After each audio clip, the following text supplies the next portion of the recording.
June 21, 2025, 1740 hours. Over the mountains of Iran, a 30,000-pound bomb, forged from tank armor and filled with high explosives, plummets from 45,000 feet, at 700 miles per hour, straight into the heart of Iran's most fortified nuclear site. Its name, the GBU-57, nicknamed the Bunker Buster, and in exactly 43 seconds, it's going to rewrite the map of the Middle East, one underground facility at a time. This isn't just another airstrike. This is the most covert, precise, and technologically advanced operation the U.S. military has pulled off in over 2 decades. A synchronized assault, combining stealth bombers, fighter jets, submarines, cruise missiles, and satellites, all executing a mission that didn't exist on paper. How do you drop a bomb so powerful it creates an earthquake, without anyone seeing you coming? This is Operation Midnight Hammer, and you're about to see how the impossible was executed flawlessly. Back in America,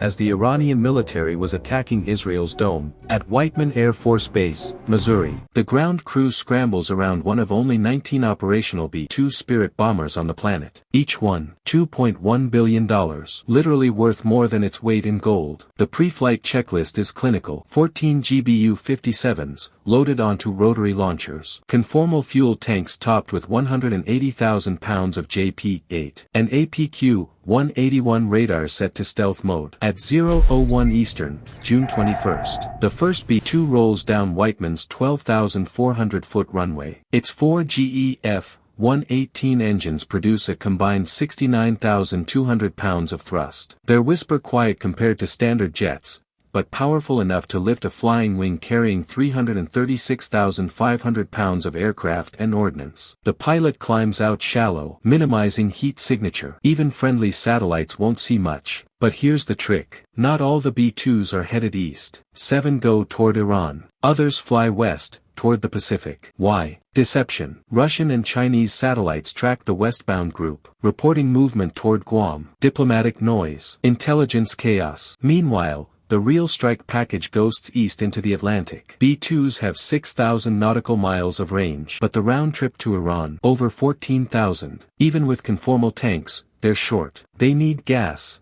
in midair. At 4 o'clock, over the mid-Atlantic, the first aerial refueling begins. It's like threading a needle. In turbulence, at night, flying at 400 knots. The KC-135's boom extends. The B-2 holds 30 feet behind, 15 feet below, with zero lateral drift. Fuel flows at 1,000 pounds per minute. The boom operator is sweating bullets, even in stratospheric cold. 2 more refuelings later, 15.5 hours into the mission, they approach Iraqi airspace. And then, they're not alone. 4 F-22 Raptors appear like ghosts. Their APG-77 radars paint a 200-mile picture, while remaining nearly invisible. Disco 47, sweet picture, clean, no factor. Translation: no enemy threats. Behind the Raptors, 8 F-35s, 8 F-18 Growlers, dozens of Super Hornets, and multiple KC-135 and RC-135 electronic warfare birds circling like sharks. The largest SEAD package since Operation Iraqi Freedom is now airborne. The F-35s fly pure air-to-air, 4 AMRAAMs each, acting as stealth sensors up front. The Super Hornets, they're the muscle, 60-plus AGM-88 HARMs on board, ready to knock out every radar in Iran.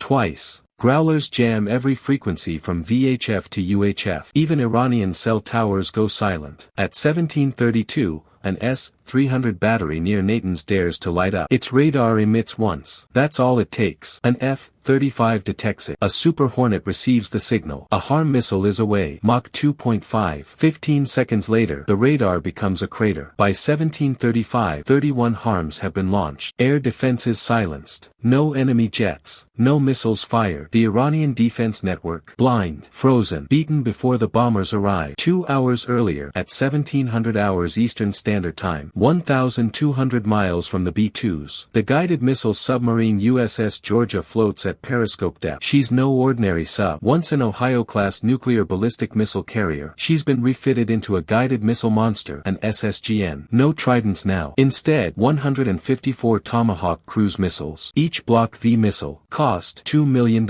Range 1,500 miles. Warhead 1,000 pounds. Accuracy within inches. At 16:05 Eastern Eastern Standard Time. The first missile launches. Gas shoots it from its canister like a cork from champagne. It breaks the surface, climbs, ignites. Within minutes, 30 Tomahawks are in the air. Low, fast, and silent. Following terrain, avoiding radar, and checking their guidance against stored satellite images. They've been flying for nearly 2 hours, timed perfectly to strike 30 minutes before the B-2's 1739 local time.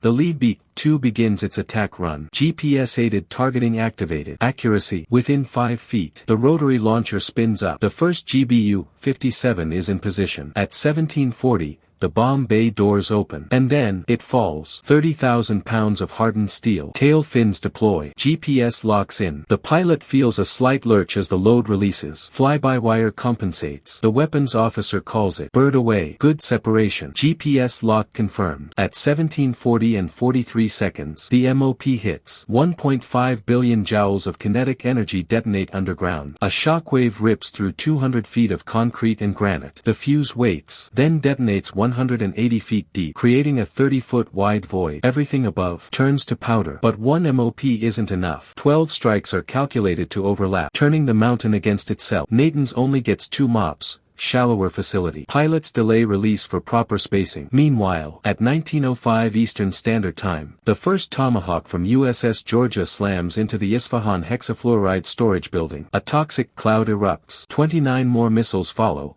each targeting a vital structure. Years of intel work, executed in 45 seconds. In just 25 minutes, the United States did what 7 administrations couldn't: crush Iran's nuclear infrastructure, without firing a single shot in defense. No warnings, no diplomacy, no trace, only silence, and a smoking mountain. This was Operation Midnight Hammer. And the world will never look at stealth the same way again.